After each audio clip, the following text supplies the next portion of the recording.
अगर इस्लाम के कारण आतंकवाद होता, मेरा सवाल जरा समझ लीजिए, अगर इस्लाम के कारण आतंकवाद होता तो दुनिया के कौन से देश में सबसे ज्यादा आतंकवादी होना चाहिए? इंडोनेशिया में। सऊदी अरेबिया बहुत छोटा है, पता नहीं हमारे बंबई के बराबर भी है कि नहीं। सऊदी अरेबिया बहुत छोटा है, सबसे ज्यादा आतंकवाद होना चाहिए इंडोनेशिया में, दुनिया का सबसे बड़ा मुस्लिम देश, वहां इस प्रकार का आतंकवाद नहीं है। नंबर 2, वो एरिया देखिए, अभी सवाल आपको बताया गया, उसको याद रखिएगा। इस दुनिया के आतंकवाद से, जिसको इस्लामिक आतंकवाद कहा जाता है, गलती से कैसा कहा जाता है वो भी बताऊंगा, इस आतंकवाद से मारे जाने वाले ज्यादा लोग, इससे मारे जाने वाले ज्यादा लोग हिंदू हैं, मुसलमान हैं या क्रिश्चियन हैं? मुस्लिम हैं। इस्लाम के नाम पे आतंकवाद है, सबसे ज्यादा कौन मारा जाता है? मुस्लिम। अब तीसरी बात का ख्याल कीजिए, किस एरिया में इसका लोकेशन है? This terrorism is located in which area? उस एरिया की मैं 3 आपको बातें बताता हूं। उस एरिया में, जिसको मैं वेस्ट एशिया कहता हूं, पश्चिम एशिया में 3 चीजें हैं। नंबर 1, वहां रहने वालों में मुसलमान ज्यादा है, यस नो? उसी एरिया में आतंकवाद ज्यादा है, उसी एरिया में तेल का खजाना है। तो आतंकवाद तेल के कारण है कि इस्लाम के कारण है? तेल के कारण है। और तेल का कब्जा कौन करना चाहता है? तेल का कब्जा वो ताकत करना चाहती है जो वॉशिंगटन में बैठे हुई पूरी दुनिया को नचाते रहती है। काम करने वाला कोई और गुनाहगार कोई और बनाया गया। अब ये आया कैसे? तो आपको बता दूं कि ये अल कायदा के जो मदरसे, अब मदरसा अपने आप में खतरनाक शब्द उसमें कर देते हैं, कुछ मदरसों में इस आतंकवाद की ट्रेनिंग दी गई। इस्लाम के कारण गलत।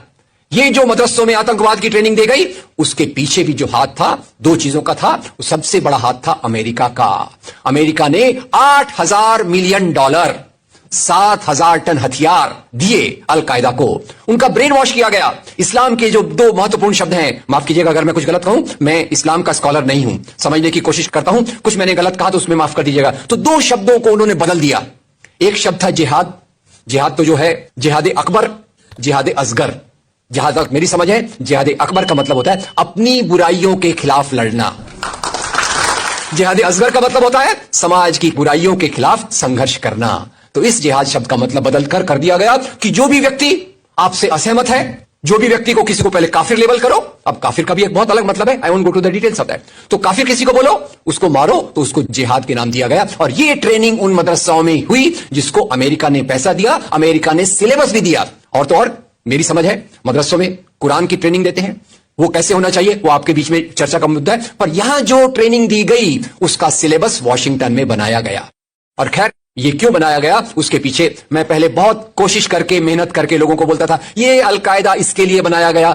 बाद में मेरे हाथ में एक बहुत अच्छी चीज आई। अब यूट्यूब में कई चीजें बहुत अच्छी है, कई चीजें खराब हैं। यूट्यूब के कारण हमारे कई नौजवान भटक भी रहे हैं, पर यूट्यूब की कुछ अच्छी चीजें आपको बताता हूं। यूट्यूब में आप सर्च कीजिएगा 3 शब्दों को, हिलरी क्लिंटन अल कायदा अमेरिका, उसमें आपको 4.5 मिनट का एक वीडियो मिलेगा जिसमें हिलरी क्लिंटन बताती है, मैं नहीं कह रहा, हिलरी क्लिंटन कहती है कि हमको रशियंस के खिलाफ लड़ना था, हमारी फौजें जो वियतनाम से एकदम डिमोरलाइज होकर आई थी वो तैयार नहीं थी, तो इन एशिया के मुसलमानों के नौजवानों के कंधे पर रखकर हमने अपनी बंदूक चलाई, हमने अल कायदा खड़ा किया, हमारा काम हो गया, हम अपने हाथ धो लिए और हम अपने वापस आ गए। तो यानी हमने कैंसर के बीज डाल दिए, हम तो अपने देश में सुरक्षित हैं, उसका जो नतीजा भुगतना हो वो एशिया के लोग भुगते, वेस्ट एशिया के लोग भुगते। और उसी के साथ 9/11 के बाद, उसी के साथ अमेरिकन मीडिया ने एक सबसे खराब काम किया, the most anti human act in the history of Mankind. मैं पूरी जिम्मेदारी से यह शब्द कह रहा हूं। क्या किया था अमेरिकन मीडिया ने? अमेरिकन मीडिया ने धर्म को आतंकवाद से जोड़ दिया।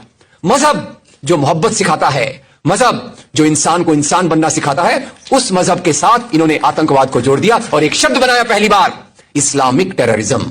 याद रखिए, दुनिया में आतंकवाद पहले भी हुआ है। याद रखिए आयरिश रिपब्लिकन आर्मी, याद रखिए खालिस्तान, याद रखिए नाथुराम गोडसे, याद रखिए इंदिरा गांधी का हत्यारा, याद रखिए राजीव गांधी का हत्यारा। आतंकवाद पहले भी हुए हैं, पर कभी भी मजहब को आतंकवाद के साथ नहीं जोड़ा गया। तो मैं मानता हूं अमेरिकन मीडिया ने अगर सबसे गंदा, सबसे एंटी ह्यूमन काम किया है तो इस जुमले का बनाना जिसको कहते हैं इस्लामिक टेररिज्म।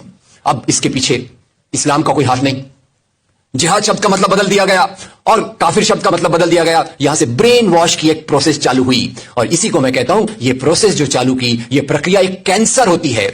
मेरा थोड़ा मेडिकल बैकग्राउंड है, मैं जानता हूं कैंसर शुरुआत में होता है, आपने ट्रीट कर लिया तो ठीक है, जब वो फाइनल स्टेज में जाता है तो पूरी दुनिया की बर्बादी करने पे तुल जाता है। और वही बात अल कायदा के साथ हुई। अल कायदा के बाद मामला वहीं खत्म नहीं होता। तेल की प्यास, तेल की भूख बहुत बड़ी है। आप जानते हैं भारत 200 साल तक गुलाम रहा इंग्लैंड का। काय के लिए गुलाम था? क्योंकि उनको यहां का कच्चा माल लूट कर ले जाना था। After colonialism there is imperialism, और ये इंपीरियलिज्म चाहता है दुनिया के रॉ मटेरियल्स, दुनिया के रिसोर्सेज को लूट कर अपनी समृद्धि को, अपनी प्रॉस्पेरिटी को बढ़ाया जाए। और उसी के चलते उन्होंने एक और काम किया, और वो काम था इराक पे हमला।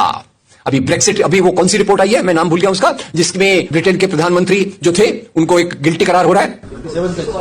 वो रिपोर्ट में पहले उन्होंने तय कर लिया कि हमको इराक पे हमला करना है, बाद में आर्ग्यूमेंट ढूंढते रहे कि भाई कौन सी बात पे हम इराक पे हमला करें, तो बोले अरे इराक के पास तो वेपन्स ऑफ मास डिस्ट्रक्शन है। उस बात पे लंबी बहस चली, और यूनाइटेड नेशंस, जिसको अमेरिका ने अपने जेब में रख लिया है, उसके सहारे से उन्होंने